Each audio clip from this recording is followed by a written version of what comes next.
1857।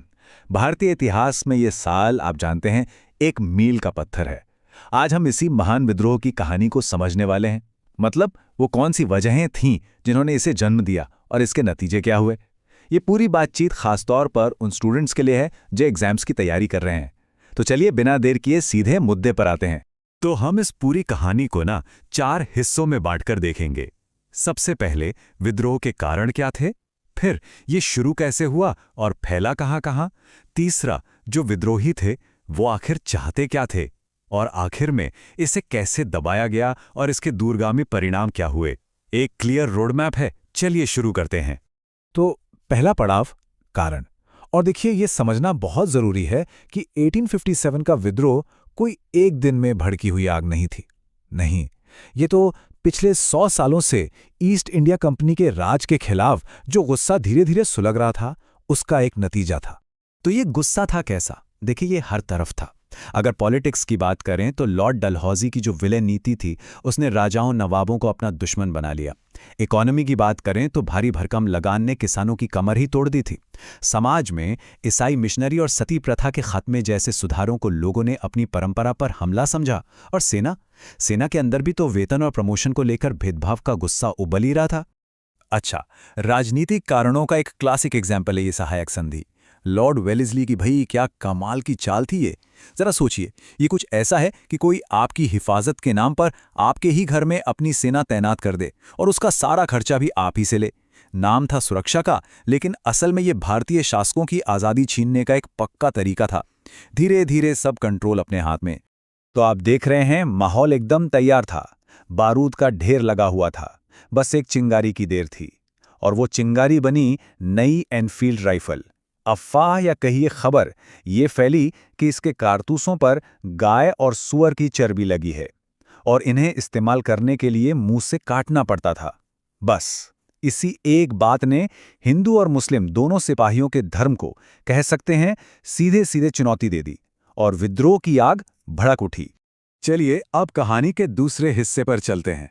ये आग लगी कैसे, फैली कैसे, और कौन थे वो लोग जिन्होंने इसकी मशाल को थामे रखा। इसकी शुरुआत होती है मेरठ से और कारवां पहुंचता है दिल्ली। और विद्रोह की रफ्तार सच में देखने लायक थी। 10 मई 1857 मेरठ में सिपाहियों ने बगावत का बिगुल बजाया और अगले ही दिन मतलब 11 मई को वो दिल्ली पहुंच गए। वहां उन्होंने क्या किया? बूढ़े मुगल बादशाह बहादुर शाह जफर को अपना नेता बना लिया। अब देखिए, बहादुर शाह के नाम के जुड़ने से इस विद्रोह को एक पहचान मिल गई। और फिर तो देखते देखते मई जून आते आते ये आग पूरे नॉर्थ इंडिया में फैल गई। जरा देखिए कि विद्रोह के मुख्य गढ़ कौन कौन से थे। दिल्ली तो खैर इसका सिंबल बन ही गया था, लेकिन लखनऊ, कानपुर, झांसी, ग्वालियर, यहां तक कि अवध के गांव-गांव तक बगावत की लपटें उठ रही थी। मतलब साफ है, ये संघर्ष मुख्य रूप से उत्तर और मध्य भारत में ही केंद्रित था। और एक और दिलचस्प बात, इस विद्रोह का कोई एक सेंट्रल लीडर नहीं था। अलग अलग जगहों पर अलग अलग नेता थे। जैसे झांसी की कमान संभाली रानी लक्ष्मीबाई ने, तो कानपुर में थे नाना साहेब। इन जैसे कई स्थानीय नेताओं ने अपने अपने इलाकों में मोर्चा संभाला और इस बिखरे हुए गुस्से को एक शक्ल दी, एक दिशा दी। ठीक है, अब आते हैं इस पूरी बातचीत के सबसे जरूरी और शायद सबसे दिलचस्प सवाल पर। आखिर ये जो लड़ रहे थे, ये विद्रोही, ये चाहते क्या थे? क्या उनके दिमाग में भविष्य के भारत की कोई तस्वीर थी? चलिए इसी को समझने की कोशिश करते हैं। और ये सवाल एग्जाम के पॉइंट ऑफ व्यू से बहुत ही ज्यादा इंपॉर्टेंट है। क्या विद्रोहियों के पास ब्रिटिश राज का कोई ऑल्टरनेटिव था? क्या सबका मकसद एक ही था या सब अपनी अपनी लड़ाई लड़ रहे थे? चलिए इन्हीं सवालों के जवाब खोजते हैं। विद्रोहियों का विजन समझने के लिए हमारे पास एक बहुत ही कीमती दस्तावेज है, आजमगढ़ घोषणा। ये लाइनें देखिए, साफ साफ हिंदू मुस्लिम एकता की बात कर रही हैं। कह रही हैं कि भाई अंग्रेजों के जुल्म से तो हिंदू और मुसलमान दोनों ही तबाह हैं, तो लड़ना भी मिलकर ही होगा। उस दौर में ये सोच रखना अपने आप में एक बहुत बड़ी बात थी। और ये सिर्फ एकता की बात नहीं थी, ये घोषणा बहुत स्मार्ट थी। इसने समाज के हर तबके को कुछ ना कुछ ऑफर किया। जमींदारों से कहा आपकी जमीनें वापस मिलेंगी, व्यापारियों से कहा ब्रिटिश मोनोपोली खत्म होगी, कारीगरों को उम्मीद दी आपको पहले जैसा शाही संरक्षण मिलेगा, और सरकारी नौकरों को उन्हें बेहतर पद और इज्जत का वादा किया गया। ये सबको साथ जोड़ने की एक सोची समझी कैलकुलेटेड कोशिश थी।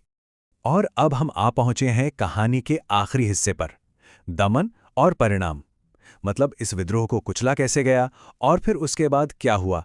क्योंकि विद्रोह तो खत्म हो गया, लेकिन इसने भारत में ब्रिटिश राज का चेहरा हमेशा हमेशा के लिए बदल कर रख दिया। ब्रिटिश रिस्पॉन्स के ना दो चेहरे थे, बिल्कुल दो अलग अलग चेहरे, जो इन तस्वीरों में साफ नजर आते हैं।